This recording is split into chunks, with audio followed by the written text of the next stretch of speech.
Hello, and welcome back to the Business First Creatives podcast. I am super excited for today's conversation.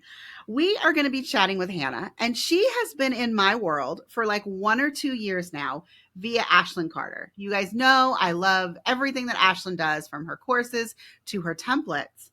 And Hannah and I both have Ashlyn's templates, but I love getting Hannah's weekly email because I love seeing what she has done with Ashlyn's templates for her own business.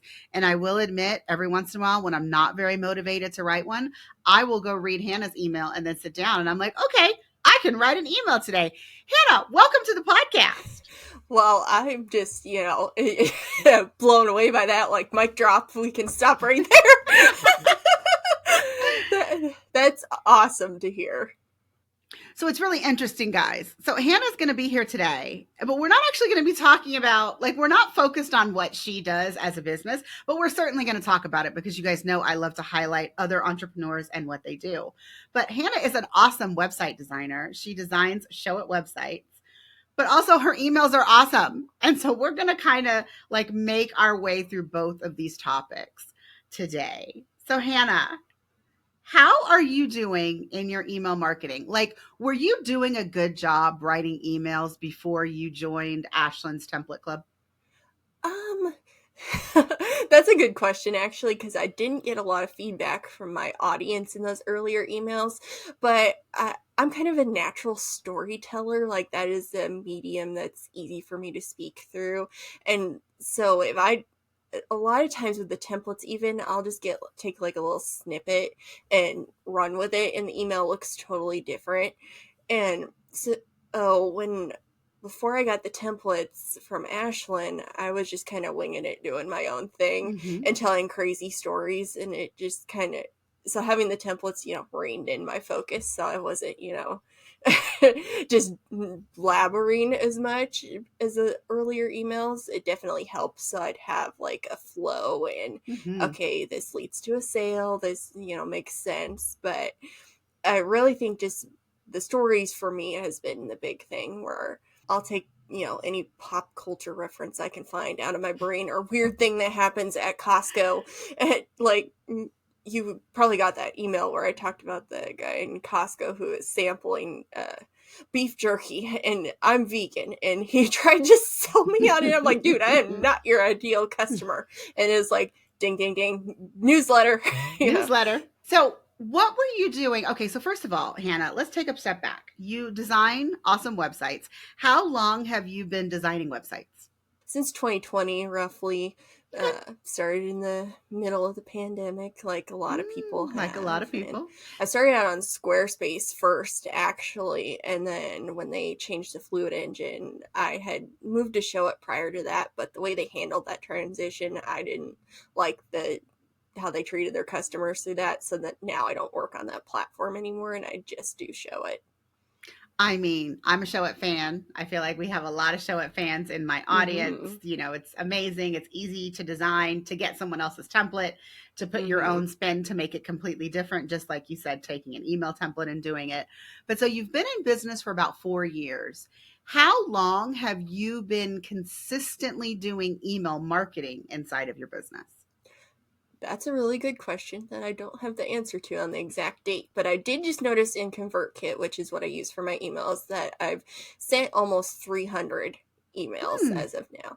And I know I've been consistent at least since I got into Ashlyn's world. So I'd have to think back when I joined copywriting for creatives, but it was somewhere around there. So easily 2 years at this point, but possibly prior. I mean, that 2 years is a really long time. 2 years is a long time for you to write emails and still be writing emails. So let's talk about your cadence. Like, that's the easiest medium for me to speak in. Like, Instagram, I'm like, no. I don't want to do that. I'm limited to graphic, I'm limited to a caption. Is anyone even going to see it? Versus emails, I know, as long as I do my due diligence on deliverability, not acting spammy and doing weird things, like, it's going to land in their inbox. Whether they open it or not is, up to the person receiving it. But I'm not having to worry so much about, is this trending or not? Like, I can just talk Mm-hmm. about whatever makes sense for the moment, on, whether it's an offer or if I just want to tell a crazy story like me going into Costco and being sold an item I don't want. So, Yeah. I mean, the thing that I'm beginning to really love about email marketing is the availability to connect with your audience, even if they don't communicate back like they would on Instagram. I mm-hmm, do feel like there's still a bit of a disjoint between when I post a video or let's say, some kind of graphic or a caption on Instagram. I do feel like if people see it, like if the people who have actually raised their hand and are like, Colie, I want your information. If they see it, I do tend to get people that give me tactile feedback in terms of giving it a like, giving it a comment, sharing it in their stories or with other people. But even though I feel like it's a more intimate, let's say, relationship in email, mm-hmm. I don't quite get the same replies or the same tactile feedback from an email that I do from Instagram, even though I know from my open rates and my click rates that more people are in fact getting the information that I'm sending in an email versus something that I'm sending or that I'm posting on Instagram. Yeah, that's what's interesting is I've had the opposite, and probably because my social media strategy admittedly could be improved, but I've gotten quite a few replies back with emails being, oh, that's so helpful. Uh and definitely the metrics on my analytics are definitely better on email compared to Instagram. Again, admittedly, I'm not trying very hard on Instagram just because it doesn't resonate with me as much as a platform. I having to hop on trends and worry about, does the graphic look great? Like, I can just write. Like, my Mm-hmm. emails are pretty sparse on the design angle, which is kind of ironic since I It just is very designed ironic, website. Hannah. Here's the irony: the designer who doesn't like designing emails, like, I'll just put a GIF and emojis in there and be like, it's good.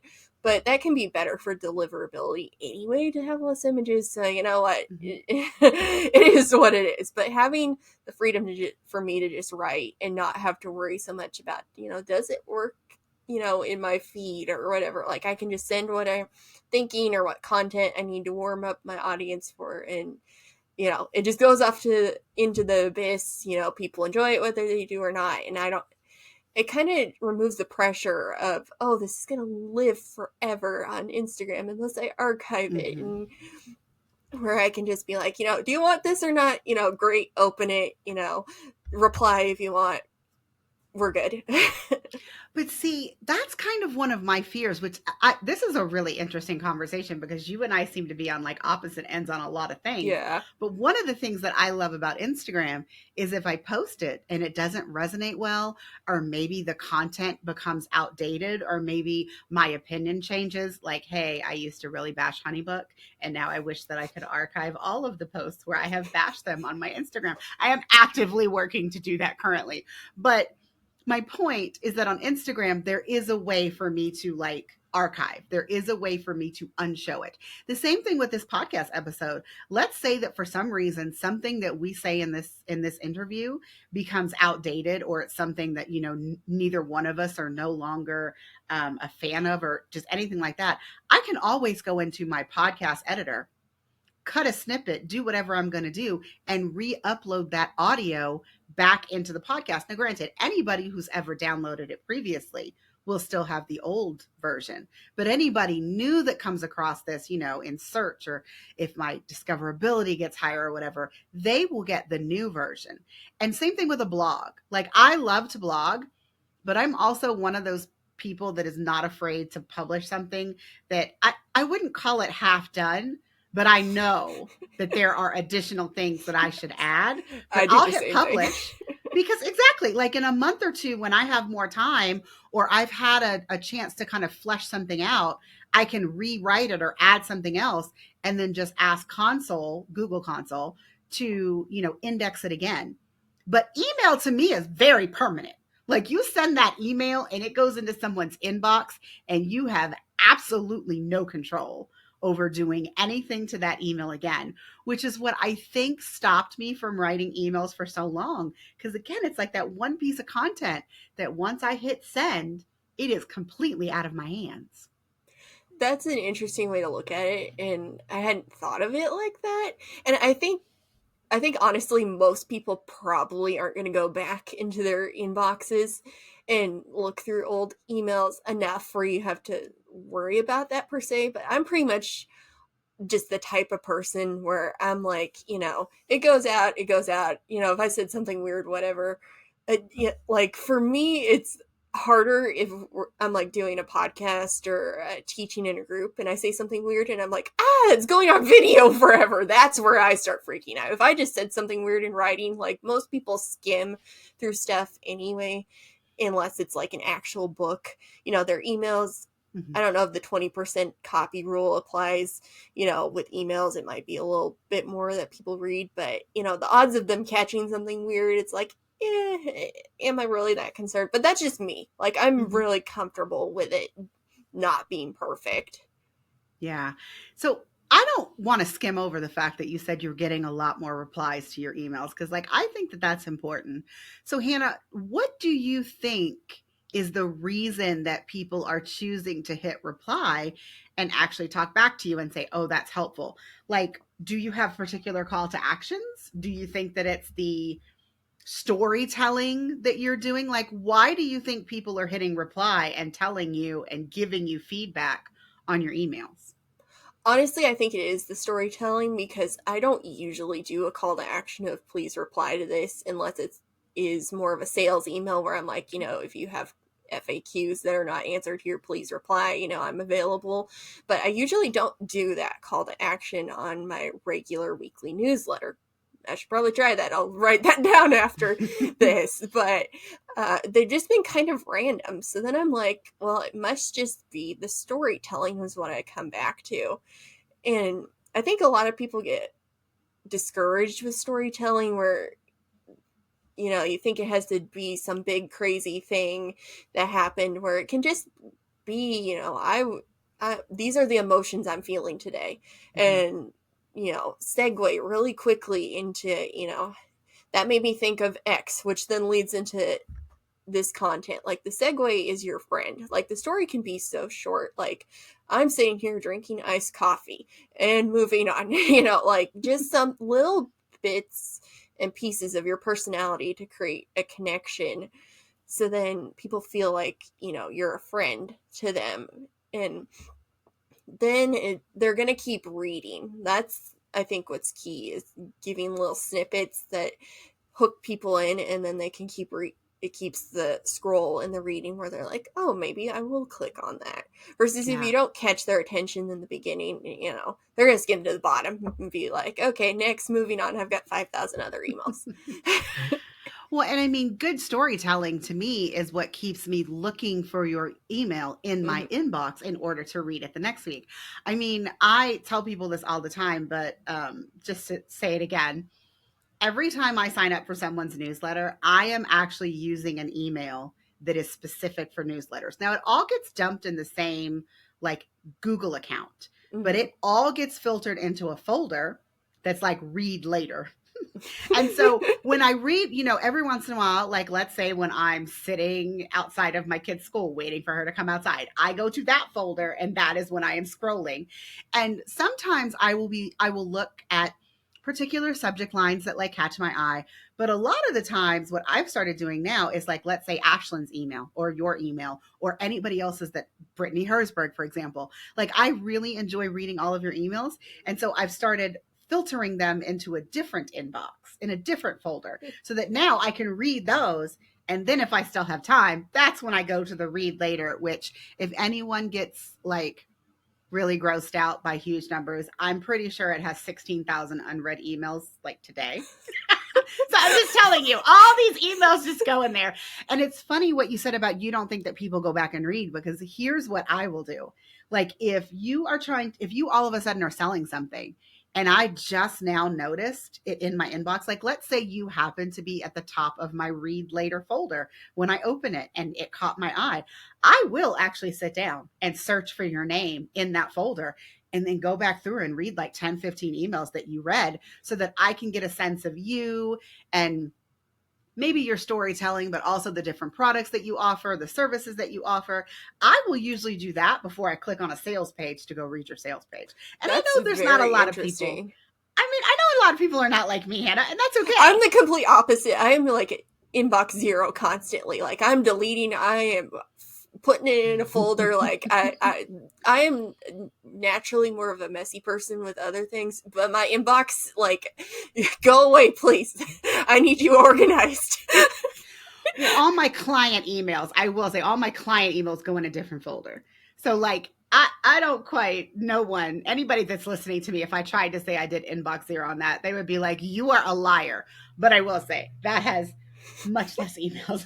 Like, all of those get read, all of those get archived in some, when I'm going through them. But yeah, the newsletter ones, I mean, and that's why like when I'm doing services for a client and I put them in support mode and they're like, oh, well, I just have this quick question. No, you need to submit a support ticket, because if you don't, you are going to get caught in the 16 to 30,000 unread emails that I have in my inbox. And if I don't see your question and you get buried, that's on you, not on me, because I gave you an alternative way to get in front of my eyes by filling out a support ticket. And if you don't do that, I am so sorry that you ended up buried in my email. It's not until you usually send me a second email that I'm like, do you have the link to the support ticketing system? Would you like for me to send that to you again? I'm going to go copy your request in there and I'll get back to you in 24 to 48 hours. I mean, this is how I keep control of my inbox, Hannah. Yeah. Hey, you have a system, admittedly. The key is to have a system, not what the system is. Because admittedly, I don't really have a system, except I make sure I go through all of them and delete anything and folder anything at the beginning of the day.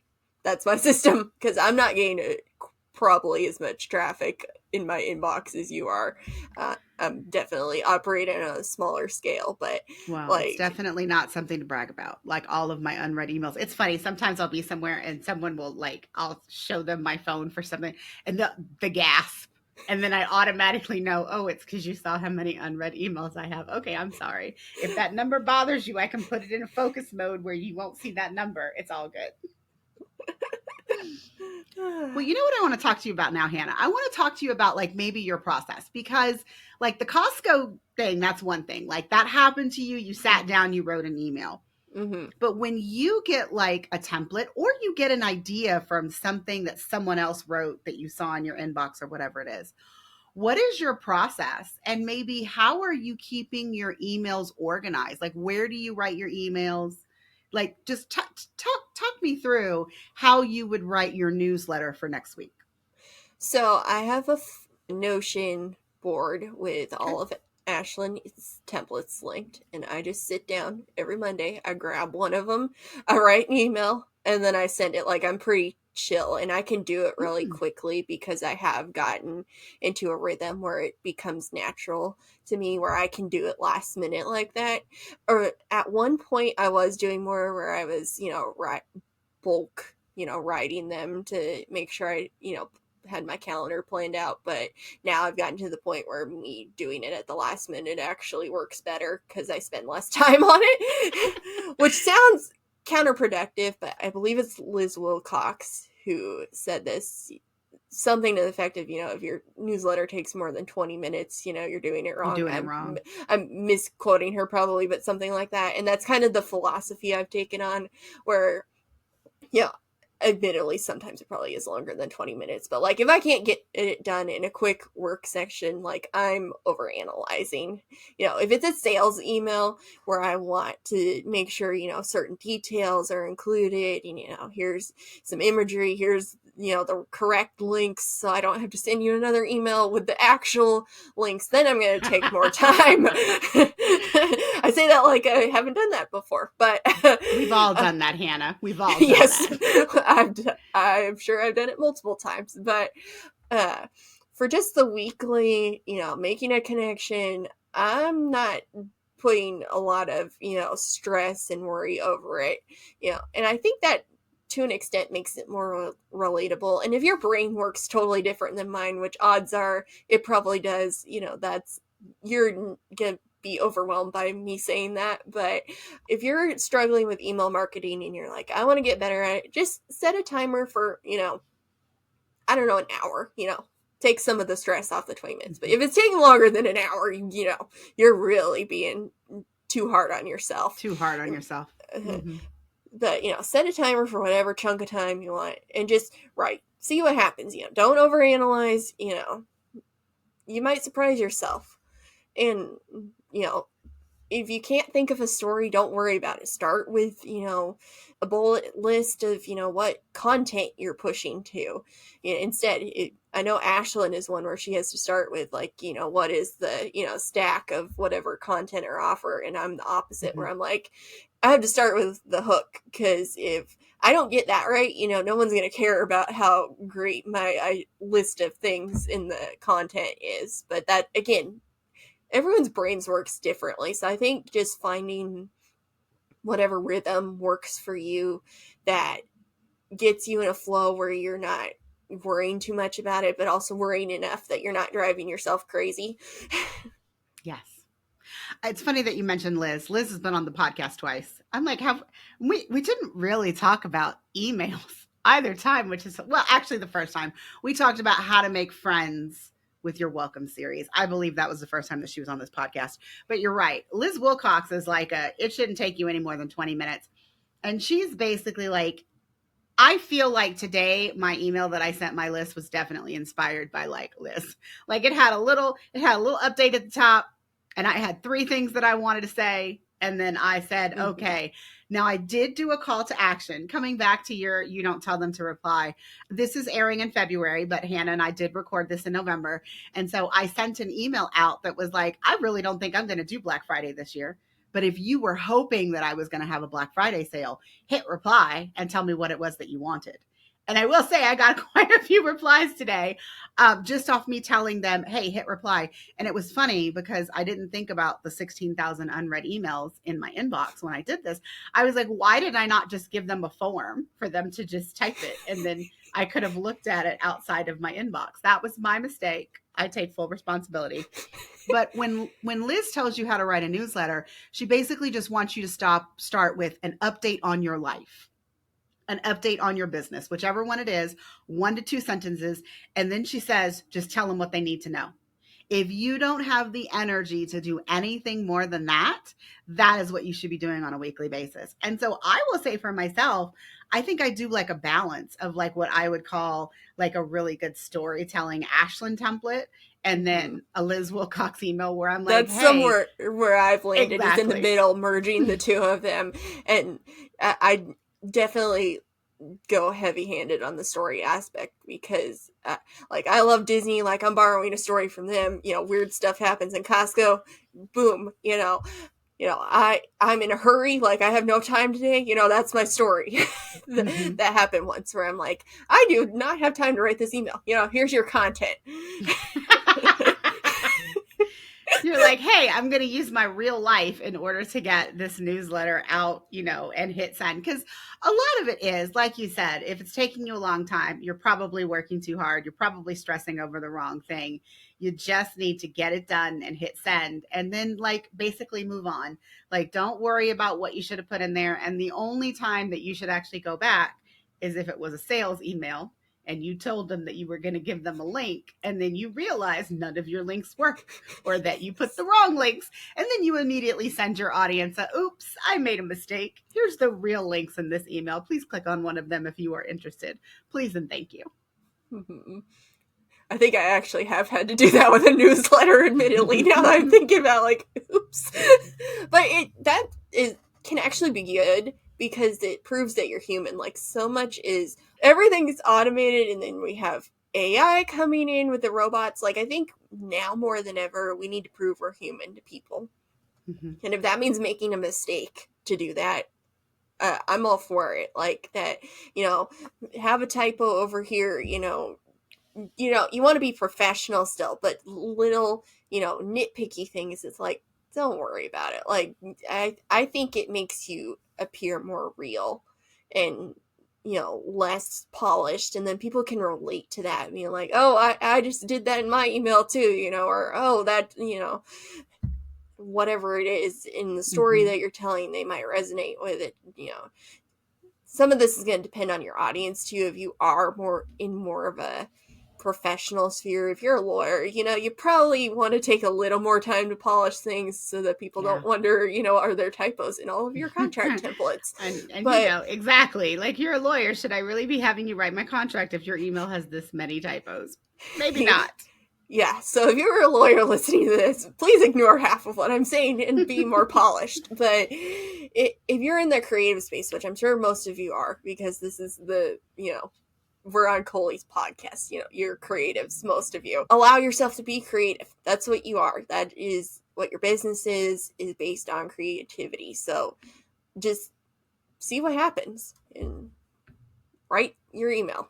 Like, go send Yeah. one right now. See what happens. I mean, immediately, Hannah and I are giving you homework. When you are done with this podcast, we expect for you to send an email within 24 hours. Please and thank you. So, getting to the whole, you have to send an email. Have you dabbled in AI? And I'm going to tell you the last thing that I did with AI that I was really proud of myself, and I actually admitted it to my audience. There was an Ashland template, and it was I don't know, there's 3 pillars. I think there were 3 pillars of something. And I fed that thing into Chat GPT, and I said, this is an email template. These are the 3 pillars that I want to cover. And I think I even maybe fed it in like one more email so that it would know my typical voice. And I said, can you rewrite this email template? Girl, it rewrote that email template, and I spent literally 60 seconds fixing 3 sentences that I thought didn't sound enough like me, and then I hit send. And when I put it into Wow. Kit, at the bottom, I had a little disclaimer, and I said, by the way, this is an Ashland Carter template that I fed into ChatGPT and gave it a little direction and prompts. And when it spit it out, I changed it a tiny bit and I sent it to you. How did I do? Now, I only got like 2 people that gave me a thumbs up, and both of them are copywriters, I will say. Both of them also actively respond to my emails, whether I ask them to reply or not. But I mean, that was just a moment of vulnerability for me. I'm like, hey, I really needed to send you this email. I have absolutely no brain space to write anything good right now. So I took a template, I told it what it needed to say, and I told it to do its magic. And guess what it did? Would I do that for every single one of my emails? No, but it was good in that moment. So, Hannah, what have you used AI for in terms of your email marketing? Emails, absolutely nothing, ironically. Like, I've used it for blog posts because that's where I find I need to like rein in my brain and be a little more organized because, it's ranking on Google, like there needs to be keywords. That's where I need to rein my brain in and have a robot tell me, a little bit to be like, have you included a headline? It's like, no, Mm-hmm. thank you. But with emails, I Thanks for actually the reminder. haven't used any, which I hadn't realized until just now. I actually don't use a ton of AI. I probably should use more of it, debatably. But with blogging, I have, just because that helps me stay more organized. But with emails, I have not. Okay. You know what I think would be interesting is feeding it one of your emails and saying, write me a blog post, or at least write me an outline of a blog post. I think that would be really interesting for some of your emails. And granted, Yeah. I know you're thinking, oh, Now but I my have emails are more homework. I mean, I like to give people homework, is I'm the former curious professor in now. me.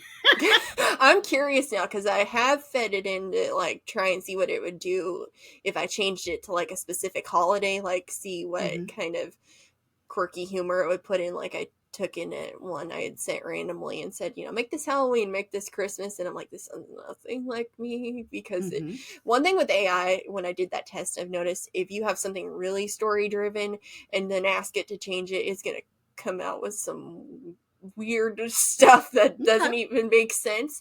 But if you have something more that is a little more informational, doesn't have a ton of story, more of the quick, I have this piece of content, go look at the content, here's a quick bulleted list of the content, call to action. That was more interesting to see what it did, where if you try and ask it to be funny at all or add any story element, that is where AI fails. Like, that is something that AI cannot replicate, is any sort of like aside or humor. They might be able to point you in the right direction where you can come up with something better, but that's where I've found, that just doesn't happen with robots. Like the humor and the realness and the stories, them producing it doesn't work. You can prompt it to then prompt an idea in your head of a story, but to have it write a story for you doesn't work. Yeah, I don't know that I've ever tried to use AI like that. Like I'm giving it the story but I'm giving it the story in like I'm not really paying any attention to my structure and my grammar, like nothing. I'm like, "Hey, these things happen. This is a little aside. This is kind of what I want this to say. Give me my draft." And then when it gives it to me, it wasn't until I interviewed a few AI people on here that I realized that I really needed to treat it like an intern. I mean, so many people like Sarah Gillis and a couple of others said that on this podcast. But really, when it gave it to me, I would be like, "Oh no, I don't like that word. What are 10 alternative words that I can use?" And then if it gives it to me, I'm like, "Okay, well, can you try to use this word? But also, I wouldn't use this word. Can you rewrite it?" I mean, I probably spend a good 10 to 15 minutes with additional prompts for like any writing piece that I'm trying to get it to do.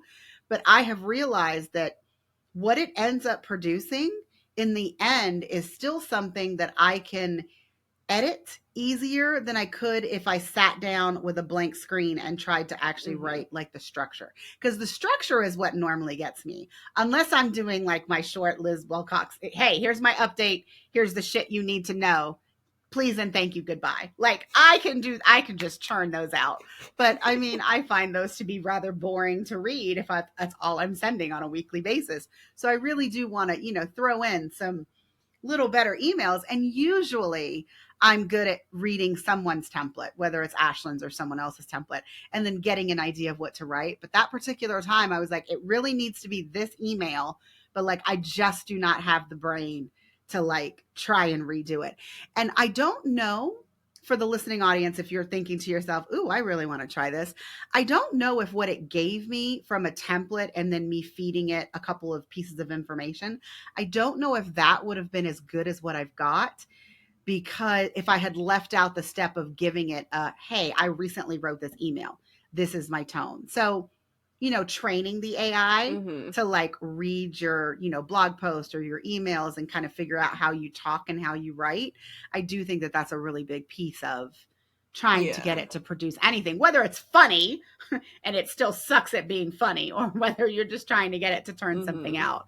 I think the training part cannot be overlooked enough when you're trying to get it to give you content that is Mm-hmm. even remotely feasible at the end. Yeah, I agree. Even in general, what you're prompting it with, because you have to kind of yell at it sometimes.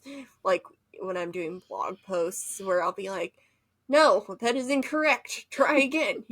Like you need to boss it around, like not like an intern, but like something that you're slightly irritated at. Like, no. Oh, like my husband. Okay, I'm sorry. Continue. You said it, I didn't. I But mean, yeah, you need to be a little bit bossy and be like, no, please take out that line. I told you that, 5 chats ago that I didn't want that in there. And order it and be very firm with, I want it done, this way. And I'm going to give you this information in this order. Because sometimes they'll be like, I'll tell it, I'm going to give you 5 things. And then it starts writing the blog post after I've given it one. And I'm like, no, I told you I was going to give you 5 things. I'm not done yet. I'm not done yet. You got to be bossy and more like, no, I am not going to put up with anything. Like, you need to Mm-hmm. behave. You are a robot. You have no emotions. I'm going to be forceful. Okay. I get it. And I actually totally agree. I mean, then I was going to make a toddler joke. Or maybe it's like my 14-year-old when she keeps screaming at me that she's an adult. And I'm like, "No, you're not." Like, yeah, this is where I'm going when you're telling me these things, Hannah. I want to take a kind of side pivot because this is not really what we discussed that we were going to discuss. But I'm just curious in general because email marketing is your jam. Like you really don't like the social media. You write blog posts because you have to, but you seem to really enjoy email marketing more than the other things. And so when it comes to your email marketing, how are you growing your list? Like, are there particular ways that you love to grow your list? Are you doing freebies? Are you just asking people to join your email list? Like, how are you growing your list? So I'm definitely getting subscribers through the blog posts, and I've been blogging actually.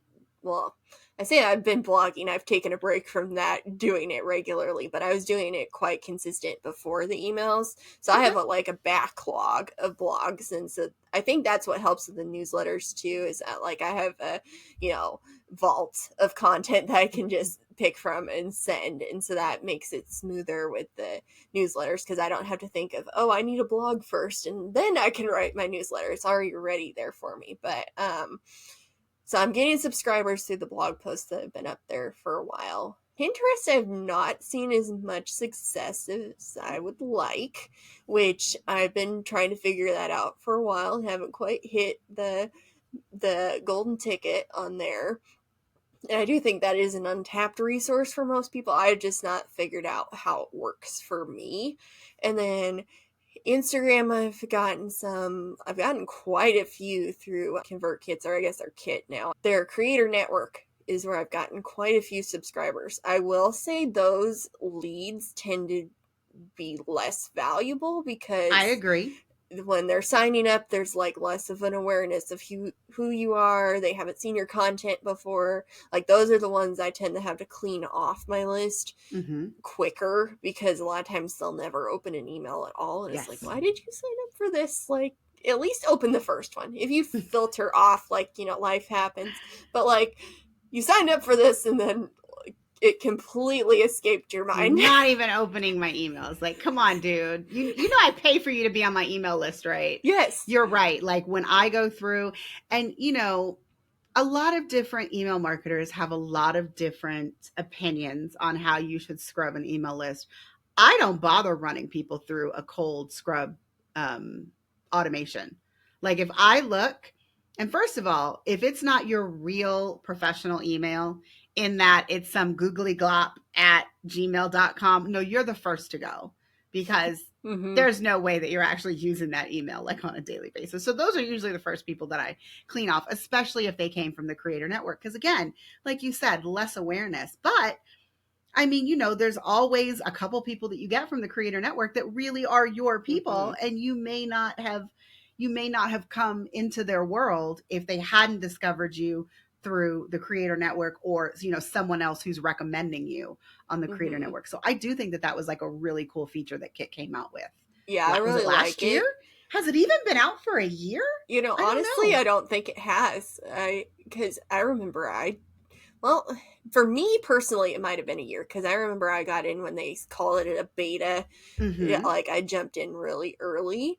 So that might have been a year ago. But I think to the general public, it's been less. It's funny you bring up the cold scrubbing where I can do somewhere in the middle on that where I clean once a month, usually, rather than waiting quarterly, just because that's easier for me to get in a rhythm of doing it the first of every month and then know that it's done. I don't like automating it for various reasons that just maybe my personal preference, because usually it's not very many people who have gone cold, so I kind of want to look at it and analyze it before I have them go away. Because there'll be some where I'm I know that person and they've kind of been opening some of them and they've been on a really long time. I might give them another month because I am doing it more often and it's usually only maybe 5 people or something. I want to think through the psychology of it a little bit. If you have a bigger list and you have, 100 people dropping off, don't bother with any of that. That's just my own weird thing that I want to do. But I send 2 emails for cold scrub. I want to give a little bit of an opportunity. I have had some people click through and say, I want to stay. So I think for me, it has been worth it but I don't want to do this long drawn out, I'm sending you 7 emails. I've sent you 7 other emails and you haven't opened them. You're not click on any of those. Magically open any of these because I am doing it consistently. If you're someone who hasn't emailed consistently, then it might be worth, doing a series so people remember you and be oh, suddenly this person's in my inbox, maybe I should pay attention, versus mine are so regular where I'm like, they've gotten other emails. They're getting 2 max and then they're getting the boot, There you go. All right, Hannah, last question that I think I'm going to ask you, and it's just really out of curiosity. What do you think about the cadence of your emails? So let's not consider when you're actually launching something, like when you're going through like a full-fledged sales sequence. I'm talking about for like your weekly emails. What is the cadence of emails that you send that are specific to like have a CTA to buy something versus an email that you're just sending to like connect with your audience slash nurture them? Like if there's 4 emails in a month, how many sales, how many nurture on average?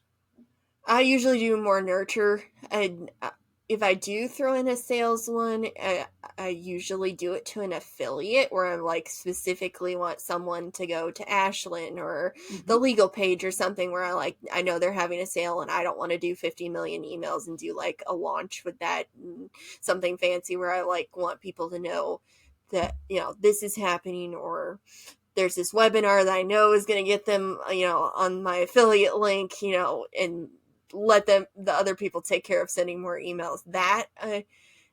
But for my own products, I've found that for my own brain, doing an actual sequence and sitting down and thinking it through Mm-hmm. works better versus just sending the one-off email. I haven't found works for me, but I mean, again, this is the beauty of email. You can decide your own cadence. You don't have Yes. to worry about whatever is trending on Instagram, whether you got dance or whether we're pointing or whether we're doing carousels or whatever the Mm-hmm. latest thing by the time people listen to this in February is going on. Who knows what will be happening?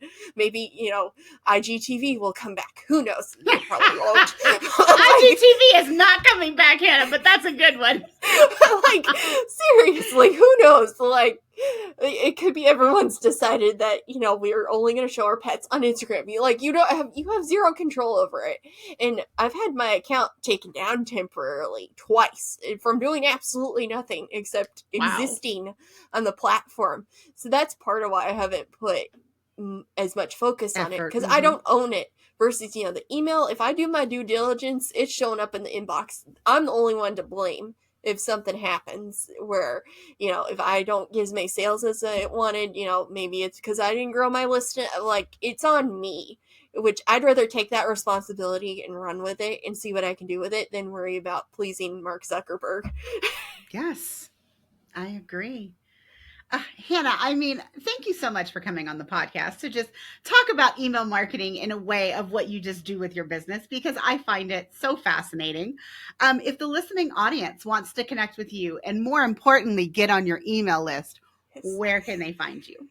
So my website is madewithboldness.com. If you do /newsletter, that'll take you to a landing page. You can sign up for just a newsletter. You don't even, if you want a freebie, you can find that link on my website at /pre-launch, and that'll give you a checklist with 26 things your website should say yes to if you want it to convert. But if you want it just to breeze by to the newsletter, that's /newsletter. So All right. And just so that you guys know, I was planning to ask her about her gifts and I forgot. But in every single one of her newsletters, she has gifts. And I think she picks, like, if you guys think my gift game is on point, Hannah actually like knocks my socks off.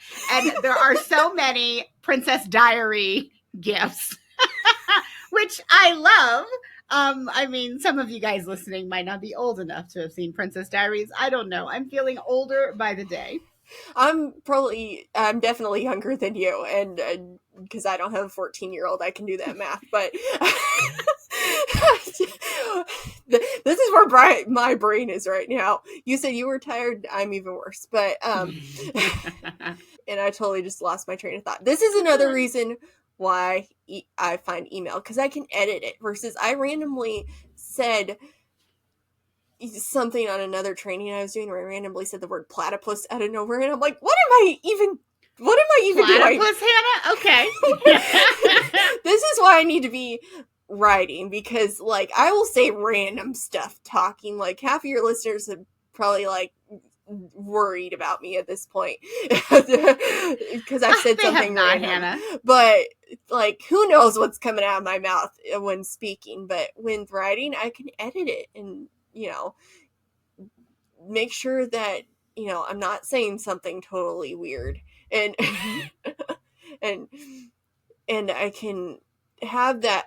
For me, it gives me freedom having that ability to be more in control of it and owning it versus having to please someone else's platform.